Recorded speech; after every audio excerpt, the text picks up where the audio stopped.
Hello, everybody. It's Cody at Cody's Reading Time, and I'm back again with another story out of the Yellow Fairy book by Andrew Lang, and this one is called In the Land of Souls. I hope you enjoy it, and if you do enjoy my stories, please subscribe and like the video. It helps other people find my channel and also enjoy the fairy tale stories that I upload. Alright, let's get started on In the Land of Souls. Here we go.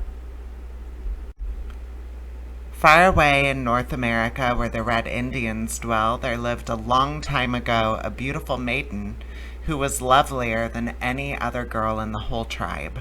Many of the young braves sought her in marriage, but she would listen to only one, a handsome chief who had taken her fancy some years before.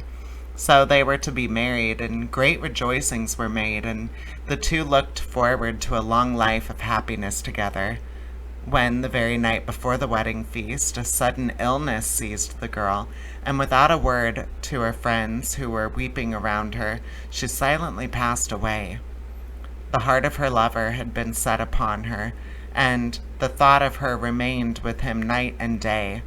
He put aside his bow and went neither to fight nor to hunt, but from sunrise to sunset he sat by the place where she was laid, thinking of his happiness that was buried there. At last, after many days, a light seemed to come to him out of the darkness. He remembered having heard from the old people of the tribe that there was a path that led to the land of souls, that if you sought carefully, you could find it.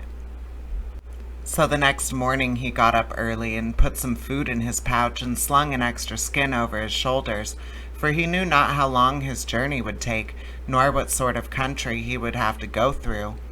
Only one thing he knew, that if the path was there, he would find it, and he was puzzled, as there seemed no reason he should go in one direction more than another.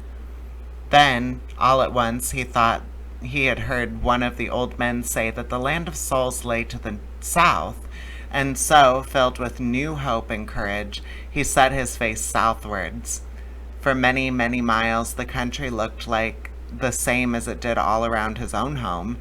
The forests, the hills, and the rivers all seemed exactly like the ones he had left. The only thing that was different was the snow, which had lain thick upon the hills and trees when he started, but grew less and less the farther he went south, till it disappeared altogether.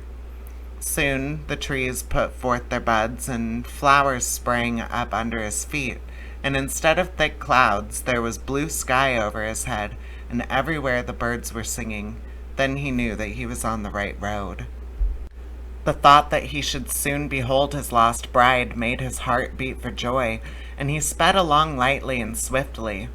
Now his way led through a dark wood and over some steep cliffs, and on top of these he found a hut or wigwam. An old man clothed in skins and holding a staff in his hand stood in the doorway, and he said to the young chief, who was beginning to tell his story, "I was waiting for you, wherefore you have come, I know. It is but a short while since she whom you seek was here. Rest in my hut, and she also rested, and I will tell you what you ask, and whither you should go." On hearing these words, the young man entered the hut, but his heart was too eager within him to suffer him to rest, and when he arose, the old man rose too, and stood with him at the door. "Look," he said, "at the water which lies far out yonder, and the plains which stretch beyond. That is the land of souls. But no man enters it without leaving his body behind him. So lay down your body here, your bow and arrows, your skin and your dog. They shall be kept for you safely." Then he turned away, and the young chief, light as an air, seemed hardly to touch the ground, and as he flew along the scents grew sweeter and the flowers more beautiful, while the animals rubbed their noses against him, instead of hiding as he approached, and birds circled around him, and fishes lifted up their heads and looked as he went by. Very soon he noticed with wonder that neither rocks nor trees barred his path. He passed through them without knowing it, for indeed they were not rocks and trees at all, but only the souls of them, for this was the land of shadows. So he went on with winged feet till he came to the shores of a great lake, with a lovely island in the middle of it, while on the bank of the lake there was a canoe of glittering stone, and in the canoe were two shining paddles. The chief jumped straight into the canoe and, seizing the paddles, pushed off from the shore, when to his joy and wonder he saw following him in another canoe exactly like his own the maiden for whose sake he had made this long journey. But they could not touch each other, for between them rolled great waves, which looked as if they would sink the boats, yet never did.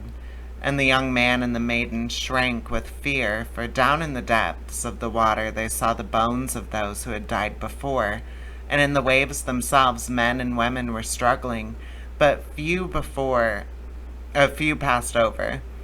Only the children had no fear and reached the other side in safety.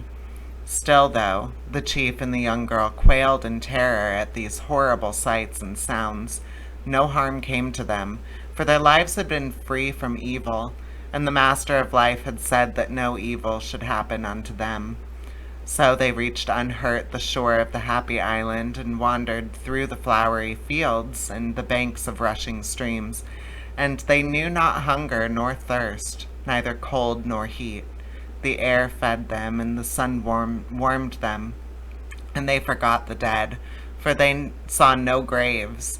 And the young man's thoughts turned not to wars, neither to the hunting of animals.